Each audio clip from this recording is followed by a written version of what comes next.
Hello and welcome everybody, it's your boy Dragoon here, and let's talk about what makes Monster Hunter's gameplay so satisfying. Is it the combat, the loot? Is it the charm? Is it the environments, the monsters? Probably the palicos. Actually, if you check the video out, there's a a perfect example of why palicos are awesome. Look at this guy going to town on nothing, like a martial artist of some sort. Alright, that was cool. Now, Monster Hunter is a stew of good game design, execution, and charm. It pits you up against numerous biological threats, many times your size, and expects you to come out on top and with some loot to boot. You feel me? That's right. Uh, that's the flow of the game. You talk to a lady with a book, you take a quest, you drop into the ecosystem of the monster you're looking for, you smell trees and eat dirt until you see something akin to a Pokemon smacked with the realism stick, at which point you begin to go toe-to-toe with the beast, with ferocity equally matching your desire to craft a giant hammer in its image, only to come back and do it again because, hey, I want to beat him in the head with a hammer that looked like its head, for spectacle. Now, this may sound like a simple and repetitive gameplay loop. You fight monster, get its weapon, fight the next monster forever into infinity, and you would be fully correct to make that observation, but consider this. Overwatch, PUBG, Fortnite, Call of Duty, Halo, Team Fortress 2, League of Legends, Smash Bros, etc. They're all extremely successful games with simple game loops. They have their own little pattern. You repeat it, and that's what gets you through it. And if you enjoy the flow and the gameplay, then it doesn't matter if the content is set up in a way that you're meant to replay it many times. There's no problem with that. And with Monster Hunter, I find myself sinking hundreds and hundreds and hundreds of hours. I may have the sets I want. I may have the weapons I want. Well, most of them at least, because let's be real, it's so hard to get every little thing you're interested in, especially if you're a big nerd who wants everything. And I just keep going back at it. I don't care if I have the Rathalos blade and full armor already. I want to hunt another Wrath. It's just fun to do. And the environments you do it in are fully fleshed out, really rich, and there's a lot going on. And there's a reason that this is one of those sleeper hit games that has a solid community that waits thirstily for every title to release. You know that feeling you get when you're working really hard at something and it's just not going your way, you're failing back to back, and then you finally just approach it a new way, the 7th, 8th time, and you find success?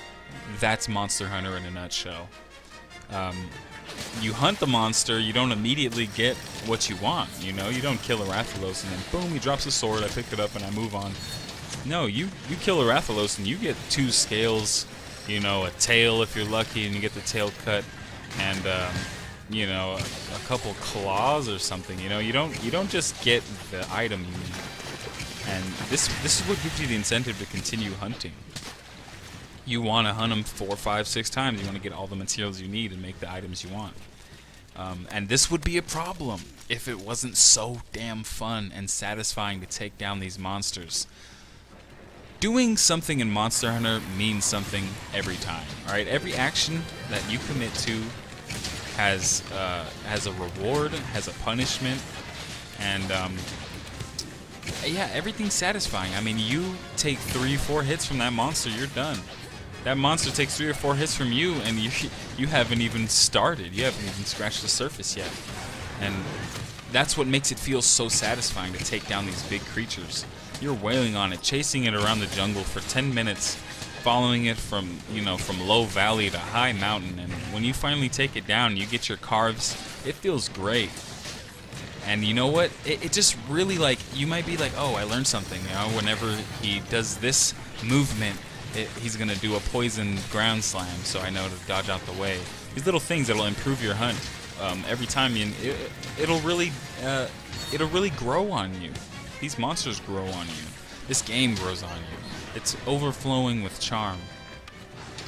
Now, speaking of the main topic, right, of satisfaction, nothing feels better than defeating a monster with stuff that you earned, weapons you earned, armor you earned, and worked hard for.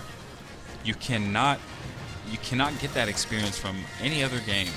I mean, you can get the experience of like killing a boss and getting a cool item, but in Monster Hunter it's much more than that. Everything has this tribal feel of, you know, I found it out in nature, I made a use for it, and it really carries through from the maps to the hub town where you craft. I mean, even the visuals when you make a weapon from a monster, it looked like it came off that monster's body. It really does. And they make a point to make all the armor and weapons really resemble, represent, and look realistically as if you could take parts off of this monster and you tie them up with the right stuff, and you mix a little bit of steel in there. You can get some cool stuff out of it. That's what makes the cosplay for Monster Hunter so interesting. Because it's not just the costume; they're replicating, you know, monster body parts, and they're all incorporated into each piece of armor. You don't just get Rathalos armor; you get a Rathalos helmet. You gotta craft the arms, craft the legs, craft the waist, even the legs, the chest. It's such a deep mechanic, and the more that you play around with it, the more comfortable you get with the game. The more it becomes a place where you just want to be. You just want to be out there. And you know when somebody's wearing the armor of a Rathalos, that they defeated a bunch of Rathaloses, and that lets you know that if I hunt a Rathalos with this guy, they'll know what they're doing. And it's such a great signification, such a great sign that, you know, you've made progress in the game when you have a certain skill level because you have these certain armor pieces and weapons you have. It's just so lovely. There's nothing more satisfying than earning what you use. It's much more satisfying than finding it. In Monster Hunter, you're not going to be going on Google like with your Dark Souls run, going, "Whoa, where do I find this crazy sword?" Or, you know, how do I cheese this creature to get this drop? No, you know where to get it. You like that sword I'm wearing? You know exactly what monster it's from because of how it looks. And if you're tough enough to take it down enough times, you'll be able to have it too. Yeah, it's not the content isn't hidden; it's right there in your face, and it just drives you like a carrot in front of a horse. You just, you know. And what I found is that I'll craft a weapon, and I'll be like, "Ooh, this will be really good against this monster," and then I'll go hunt that monster, have a great time, and then be like, "Wow." When I was using my bone hammer, I couldn't even get the Rathalos out the sky, but now I'm using this heavy bow gun, and it doesn't matter where he is, I'm gonna reach him. And it's stuff like that like it really impacts you as a player. And another thing that makes the game so fun is the actual combat, the actual gameplay. Right? It's so satisfying because your quick attacks do less damage, but they're faster. Your slow attacks do much more damage, but they come out slower. It's a balance of do you have not only the know-how of what weak parts the monster has, but are you disciplined enough to not go in and do a full combo on his leg when he's winding up a fireball on you? It's the little things like that. It's more about positioning, timing, and everything. So that's another game in itself. But when it comes to actually putting the inputs for combat, there's so many combo branches that it just feels fantastic. You want to open up with, you'll start to feel like, okay, I'll open up with these two attacks, and then if I have more time, I'll finish with this combo. If I just have a quick opening, I'll use this combo. If he's paralyzed, I have this super strong attack that takes a while to get out, but I can guarantee to land it on the body part I want. These things make the fight really dynamic. When you shoot a monster in the head and it comes up 20 damage, it's 20 damage because of the monster's defenses on its head, and because of the type of weapon you're using, and the level of sharpness on your weapon, and so many other factors that fighting a monster is like, it's like uncovering a code, you know? You know, okay, if I'm fighting a Rathalos, and I try to cut him in the wings, it'll do this much damage. But if I use a gun on his wings, it'll do even more. Or if I shoot him in the head, it does good damage. But if I use a slicing weapon on the head, it does a little bit more damage. But if I use a blunt weapon, like a hammer on the head, it does the maximum amount of damage. Or even, you know, this dude's legs are really weak to fire. This dude's head's really weak to lightning. These little things will change how your hunt goes, how you fight, where you position yourself. And it's so satisfying to learn all this. It's not stuff that like the game forces in your face. You know, it doesn't force you to know the damage areas, the monster's defenses. It's stuff that you can figure out as you play. And that's what makes it satisfying. You build a relationship with these monsters. Some people will be like, yeah, dude, I would love to hunt a Rathalos. I'm sorry I'm using Rathalos as the only example in this video, but it's the most popular monster right now that old people know, and it's in the video, so, you know, don't get too crazy over it. But say dude wants to fight a Rathalos, right? And you're like, I don't know, man. I kind of have a hard time with Wrath. I don't really like Wrath. There's another guy who's like, dude, I love fighting Wrath. I'll fight a Wrath all day. I'll make a Wrath my bitch, basically. But that's what makes it really fun. Some people will have a hard time with a certain monster, and it all comes down to, do you know its behaviors? Do you know its attack tells? Do you know its weak spots? Do you main a weapon, because there are 14 weapons, all with separate movesets? Do you know a weapon that's actually good to go against a flying monster?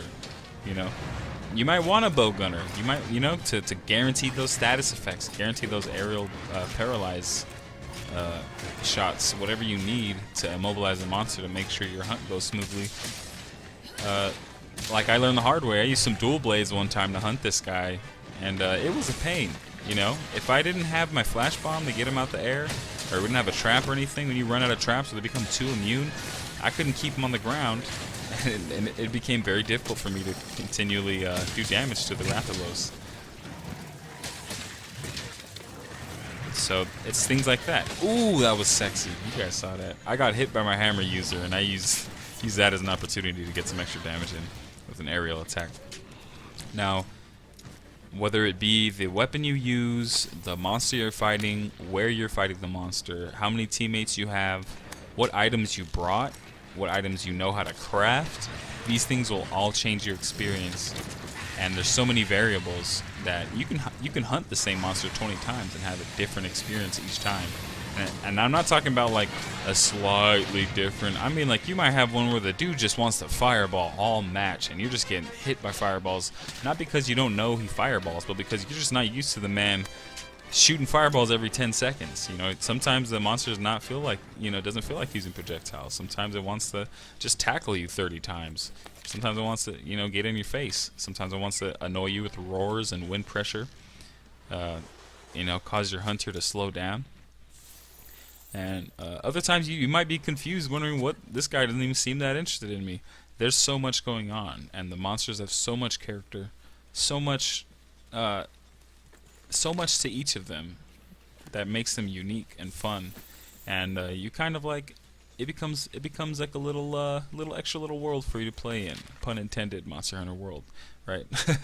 So we're just gonna leave it at that, and I'll go ahead and just commentate the rest of this hunt. It shouldn't be much. I think we're gonna just trap lock him or bomb him while he sleeps. He's very weak at this moment. And finish it up, and wish that we could carve it and make weapons, because this footage is actually from the beta. So I hope if you don't play Monster Hunter that this convinced you, or at least gave you some insight to what makes this game so addictive, what makes people so stuck on it, and actually, you know, want to play for 400 or 500 hours and still want to keep going. You know, usually Monster Hunter games live until their servers shut down. You know, because 2 new games have come out. Alright, so I'm just poking him with poison, seeing if I can get that little poison off, and then he can, you know, slowly whittle over time, because he's enraged right now, so he's being a little extra aggressive. He's about to die, so he's giving us that last bit of stamina and energy he has, and he wants to stick to the air. And I could jump in the air with my my bug staff right here, insect glaive, and attack him, but you can't really get long combos in, so we want to get him down and do something like this.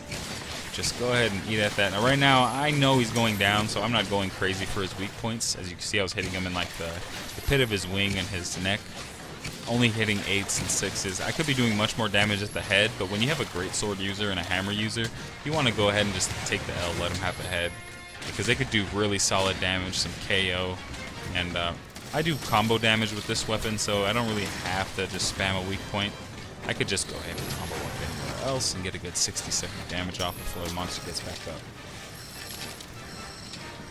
Now, what I like about Monster Hunter, another thing that I enjoy, because I like everything, believe me, is that when the monsters get weak and they're about to die, they go all out. They don't just pitter out where you go, okay, now it's time to chill, because he limped away and went to his nest.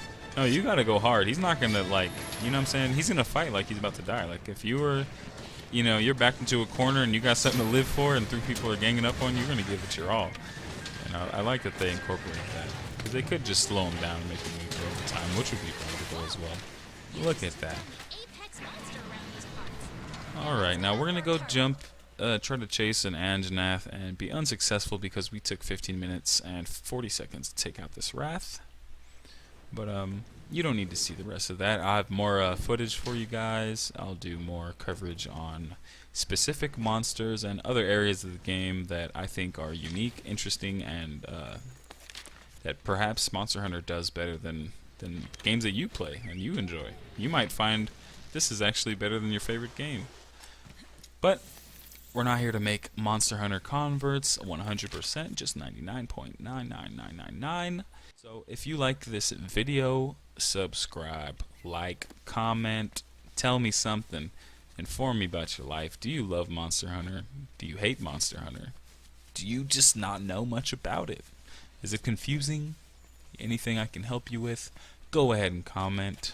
Otherwise, I hope you guys have a good morning, day, and night. And take care of yourself. Play some video games and enjoy your loved ones. God bless. Dragoon out. Dominated, yeah, by the ignorance the world created. Ooh, yeah. Let me demonstrate it, yeah, so the rest of you can imitate it. Yeah, it's the time now.